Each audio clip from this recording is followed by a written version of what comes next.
Kali ini, gue akan bahas siapa yang sebenarnya mengontrol semua uang kita. Beberapa video belakangan, kan gue sering bahas tentang cryptocurrency, gue sering bahas tentang sistem keuangan. Tapi gue nggak pernah benar-benar bahas siapa sih yang mengontrol uang kita. Dan gue rasa, kalau kalian mau ngerti tentang kripto, kita harus ngerti dulu tentang fundamental dari apa itu uang. Siapa sih sebenarnya yang mengontrol uang kita. Maka dari itu, gue akan mulai video ini dengan gue akan terjemahin salah satu quotes dari Henry Ford. Quotesnya adalah berikut. Untungnya, masyarakat tidak mengerti tentang konsep perbankan dan sistem moneter. Karena kalau mereka mengerti, saya percaya akan ada revolusi besok pagi. Itu adalah quotes dari Henry Ford. Arti dari quotes itu apa?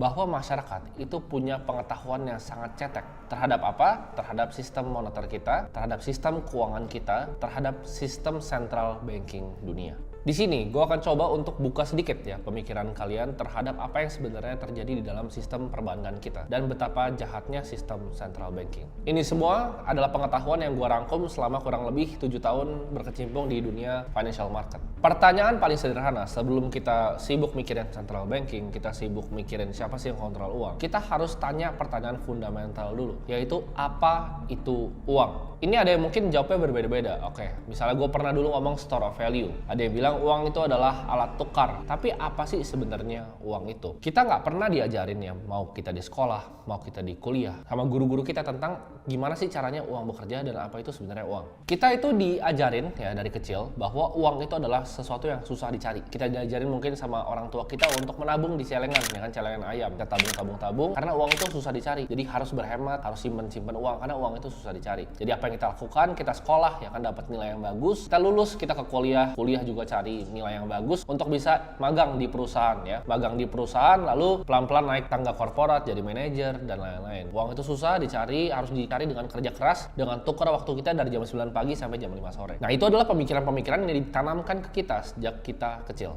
Nah, tapi di sini kalian bingung gak sih? Katanya uang susah dicari. Tapi kenapa bank sentral tuh bisa print uang dari angin? Kalau misalnya kita ciptain uang ya, kita nge-print uang sendiri misalnya di rumah, itu kan dibilang pemalsuan uang dan kena pidana. Sedangkan itu hal yang dilakukan sama bank sentral, print uang tanpa basis underlying apapun.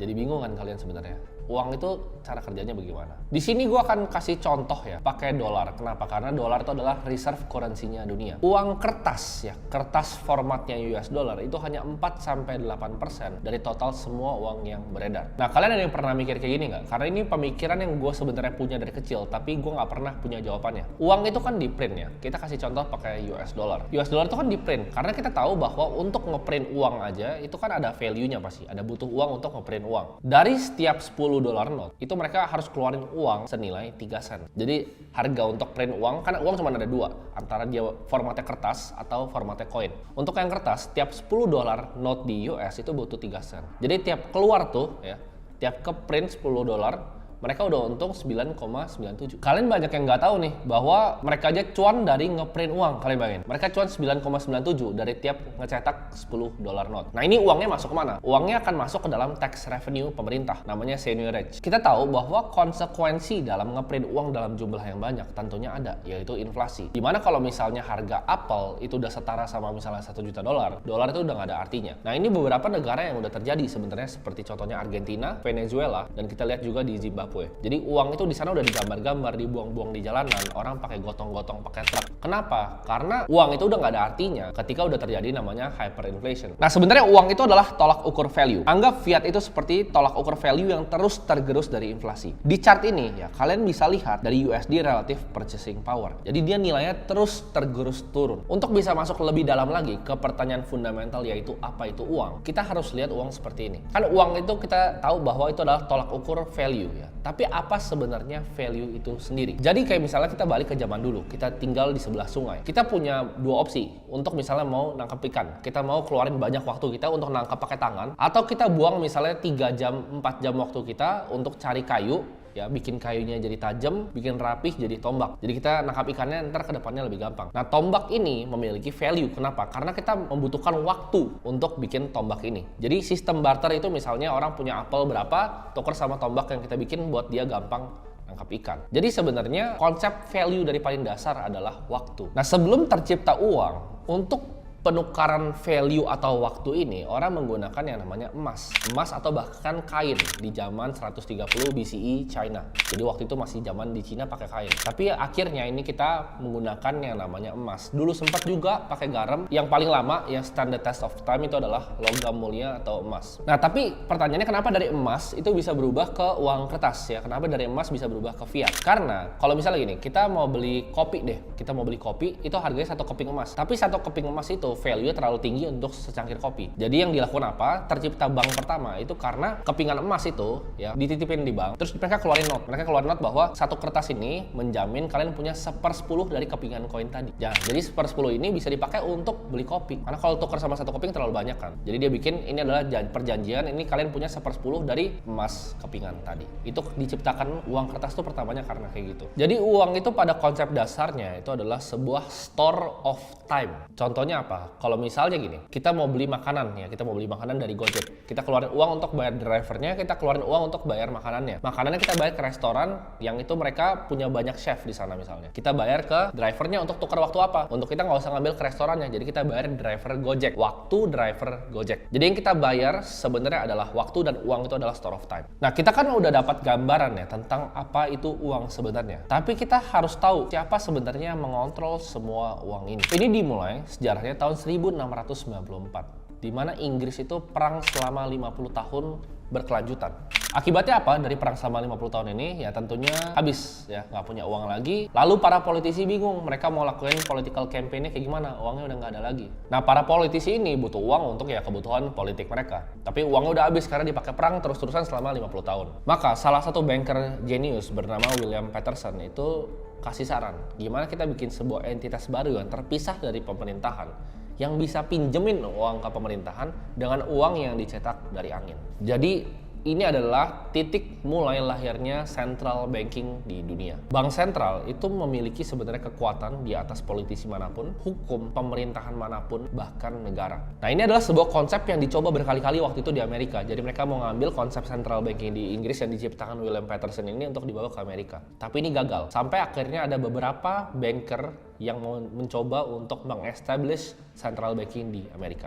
Di tahun 1910, tepatnya bulan Desember, ada 6 orang paling influential di dunia finansial, yaitu ada Paul, ada Nelson Aldrich, ada Frank Vanderlip, Benjamin Strong, Henry Davidson, Charles Norton, dan Abe Andrews. Ini meeting dilaksanakan selama 9 hari lamanya, dan mereka menciptakan namanya The Federal Reserve, atau yang kita tahu sekarang The Fed. Ini pertemuan dilakukan dengan sangat rahasia, jadi nggak ada satupun reporter yang meliput. Ini 6 orang paling berkuasa di dunia waktu itu ya. Jadi ini 6 orang buat kalian dapat sedikit gambaran seberapa berkuasa 6 orang ini. 6 orang ini punya 1/4 harta satu dunia. Jadi 1/4 harta satu dunia ini cuma dipunya 6 orang ini. Dan mereka ketemu waktu itu di Amerika untuk establish the Federal Reserve System.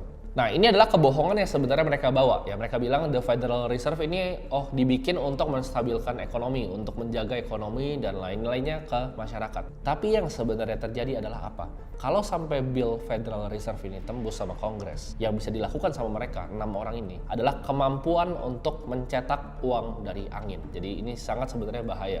Gak cuma mencetak uang dari angin, tapi meminjamkannya ke pemerintahan Amerika dengan mendapatkan bahkan bunga lagi. Ini sebuah sistem yang menurut gue pribadi itu bisa membuat ketidakstabilan sosial yang sangat tinggi, bisa bikin ekonomi itu dibikin roller coaster. Mereka bisa kapan maupun mereka mau, mereka merubah keputusan mereka untuk market itu turun, untuk market itu naik, untuk ngeprint uang. Jadi semuanya itu mereka yang kontrol dunia ini. Dimana kalau kita perhatiin setiap krisis, orang miskin akan makin miskin dan orang kaya akan makin kaya. Ini akan membuat kesenjangan sosial yang tinggi di semua bagian dari dunia. Dan bill ini dinamakan Federal Reserve Act di tahun 1913. Jadi mereka berhasil menipu publik dengan cara yang sangat pintar. Jadi ini caranya mereka. Mereka bilang ya, mereka sebar di banker-bankernya bahwa banker itu ngelawan untuk bikin Federal Reserve ini. Jadi semua bank-bank besar di Amerika ngelawan, bilang, oh kalau ada bank sentral nanti kita semua mati. Nah, jadi publik kan sebenarnya publik benci sama para banker kan. Publik benci dengan orang kaya. Jadi publik mikir gini, kalau misalnya para banker ini benci sama Federal Reserve ini, mereka pikir, oh ini berarti ini hal yang baik, karena banker yang jahat ini benci ini. Jadi Federal Reserve adalah hal yang baik, dan akhirnya billnya tembus di Kongres. Jadi mereka pintar banget. Padahal itu semua teman-temannya mereka yang orchestrate untuk bikin PR seperti itu di publik. Federal Reserve ya, atau The Fed sampai hari ini adalah entitas paling berkuasa di Amerika. Ini sebenarnya kalian banyak yang salah. Banyak kira Federal Reserve itu satu dengan pemerintahan. Enggak. The Fed ini adalah independent agency.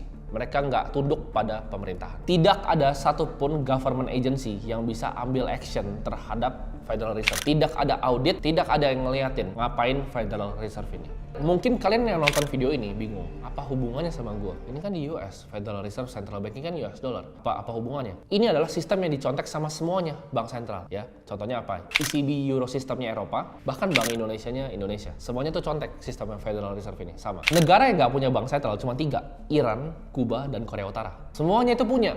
Jadi ini ngaruh ke kehidupan kalian. Nah, kita tahu sejak selesainya Perang Dunia Kedua, US dollar itu dinobatkan menjadi World Reserve Currency atau mata uangnya dunia. Jadi tentunya semuanya ada korelasinya ya, US dollar ke the Fed dan the Fed ke semua central banking system yang ada di seluruh negara. Dan semua mata uang, lu mau ngomong rupiah, yen, mau ngomong apapun, itu semuanya di backing sama US dollar karena itu World Reserve Currency-nya. Nah, sejak Perang Dunia Kedua, kan USD itu dinobatkan sebagai World Reserve Currency. Diciptakanlah Bretton Woods System. Jadi artinya apa? Setiap US dollar itu ada emas yang nge-backing di belakangnya. Makanya pada zaman itu, kalian perhatiin, currency itu semua sangat stabil. Nggak fluktuatif kayak sekarang. Jadi US dollar dan semua yang ke-pack sama US dollar, semua currency lain itu sangat stabil karena Bretton Woods System ini. Tapi karena US dollar itu hancur pada tahun 1971, itu kan waktu 1971 itu ada ketidakstabilan makroekonomi ya. Ada juga perang Vietnam War. Jadi yang dilakukan apa? Richard Nixon putusin pack antara US dollar dan juga emas. Jadi US dollar tuh udah floating aja ke atas. Nggak ada jaminannya lagi. Jadi 1 US dollar tuh udah nggak ada emas yang backing sama sekali pada tahun 1971. Nah, coba kalian pikir ya, kan gue bilang tadi semuanya terkorelasi ya, bank sentral di US sama bank sentral bahkan di Indonesia. Sekarang 1971 USD yang tadinya stabil pakai emas, sekarang nggak ada emasnya lagi. Mereka print nih ya kan, mereka print US dollar dan semua currency itu di-pack sama US dollar. Kalian bayangin, jadi US dollarnya ini nggak ada masalah lagi, dia floating terus naik dan ini semua currency-nya ngikut naik kayak gini. Dan menurut kalian apa yang terjadi? Kalau misalnya orang udah nggak percaya lagi dengan sistem fiat, orang udah nggak percaya lagi bahwa US dollar itu adalah World Reserve Currency. Jadi secara intrinsik semua uang fiat yang ada itu berdasarkan kepercayaan konsensus satu dunia terhadap pemerintahan Amerika.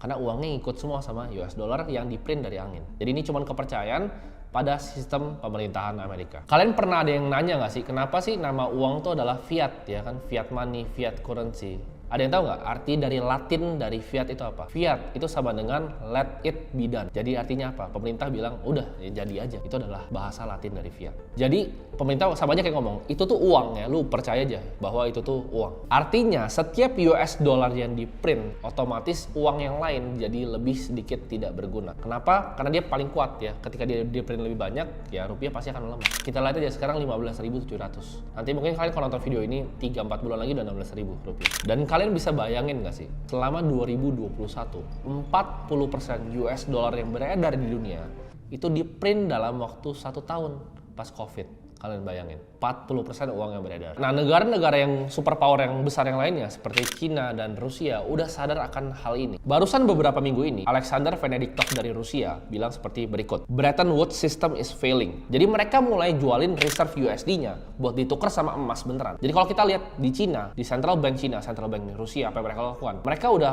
mulai nih. Jadi reserve currency USD mulai dibuang-buangin. Dan yang mereka lakukan apa? Mereka switching dengan emas. Nah, tapi kalau misalnya USD ataupun misalnya rupiah itu di-back sama angin, apa yang bikin itu jadi exchange of value? Kita masih bisa transaksi, gue masih bisa gaji orang pakai rupiah. Basisnya adalah kepercayaan. Jadi ini semua tuh dalam konsensus semua masyarakat bisa dibodohi dan percaya bareng-bareng bahwa fiat itu ada value-nya. Karena begitu ini sadar, kayak Henry Ford tadi bilang, bakal ada revolusi besok pagi. Kalau mereka benar-benar tahu nih apa yang gue ngomongin di video ini, bakal ada revolusi besok pagi. Sebenarnya untuk bikin video kayak gini, gue jujur aja ini agak bahaya. Kenapa? Karena ini something yang para orang-orang berkuasa di atas tuh nggak mau kalian tahu, nggak mau kalian pinter, makanya nggak pernah diajarin di sekolah, nggak pernah diajarin di kuliah. Salah satu billionaire crypto, co-founder MakerDAO, itu pernah nge-tweet kayak gini. Jadi jangan pakailah sistem mereka, jangan bayar pajak mereka, jangan ikutin sistem mereka dan lain-lain. Dia billionaire, super kaya orang Rusia. Apa yang kalian tahu? Dia meninggal.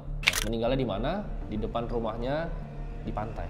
Jadi kalau misalnya orang bilang itu meninggalnya, yang kita nggak tahu apa yang terjadi ya. Cuman hal ini tuh sebenarnya banyak yang orang-orang nggak mau tahu. Banyak dari kalian mungkin nonton youtuber ya kan, youtuber finansial yang ngajarin tentang krisis tahun 2008 gitu. Cuman kalau kalian benar-benar pelajarin, kenapa sih sebenarnya terjadi 2008? Gak ada yang bisa jelasin ke kalian kenapa itu terjadi. Semua orang bilangnya subprime mortgage, bla bla bla. Tapi ini sebenarnya kalau kita tarik, ini terjadi dari tahun 2000. Dan yang bikin crash ini itu bukanlah Lehman Brothers, bukanlah bank-bank besar lainnya. Ini sebenarnya dimulai sama Federal Reserve. Kita backtrack ya sampai tahun 2000 ketika terjadinya .com bust. Internet company tinggi banget terus hancur. Si Alan Greenspan melakukan kebijakan di mana dia potong suku bunganya, chairman-nya potong suku bunganya sampai 1%. Ini untuk apa? Kalau misalnya suku bunga 1%, ini encourage orang untuk apa? Ya, untuk minjem uang. Untuk minjem uang untuk beli apa? Untuk beli rumah. Karena suku bunganya 1%. Jadi untuk dapat uang tuh gampang.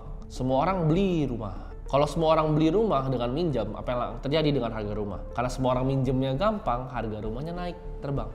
Simple kan? Itu simple logic. Bunga lebih murah, kita pinjam aja sama bank, kita beli rumah, terus rumahnya naik semua, ya kan? Tetangga kita beli rumah naik juga harganya, tetangga kita beli lagi naik juga harganya. Jadi semua orang ngerasa ini ekonomi yang makmur, semuanya tambah kaya. Tapi tambah kaya dari apa? Dari uang yang dari angin sebenarnya. Jadi kalian bisa bayangin nggak sih? Itu yang terjadi dari 2008 itu karena cuma satu kebijakan tahun 2000. Ya dia motong suku bunga sampai 1%.